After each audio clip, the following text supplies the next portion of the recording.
ចាជំរាបសួរបងបងដែលរងចាំជាមួយនឹង Oppo A57 ឥឡូវយើងចូលស្តុកមកវិញណាបងបងទាំងអស់គ្នាយើងចូលស្តុកមកសារហ្នឹងបានច្រើនគ្រាប់ដែរអញ្ចឹងសម្រាប់បងបងដែលរងចាំអាចទទួលមកបានចាហើយសម្រាប់អីវ៉ាន់ស្អាតខ្លាំងបងយល់ទៅអីវ៉ាន់មកទឹកគេប៉ុន្តែមកទឹកនេះគឺស្អាតដូចថ្មីតែម្ដងបងបងទាំងអស់គ្នាអាចមើលបានណាហើយជាមួយខ្ញុំដាក់ជាមួយនឹងកាមេរ៉ាជួបបងប្អូនគ្នាមើលហើយសម្រាប់អីវ៉ាន់នេះដែរបងបងមកជាមួយនឹង memory 128G គឺថាអែមខ្លាំងមែនតើណាមកជាមួយនឹងប្រភេទ memory ធំណាអញ្ចឹងសម្រាប់បងបងដែលចង់បានជាមួយនឹងអីវ៉ាន់ដែលមាន memory ធំអីអាចមើលជាមួយនឹង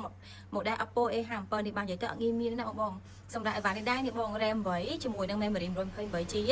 ចាមកជាមួយនឹង RAM 8 memory 128G ហើយបងនិយាយពីអេក្រង់គេវិញញាក់សាច់ចាបងនិយាយទៅអេក្រង់ច្បាស់មែនតើណាគឺស្អាតខ្លាំងតែម្ដងបងប្អូនទាំងអស់គ្នាហើយសម្រាប់អីវ៉ាន់នេះដែរណាគឺខ្ញុំធ្វើ promotion ណាបងប្អូនទាំងអស់គ្នាខ្ញុំធ្វើ promotion ថែមជាមួយនឹងឈុតសា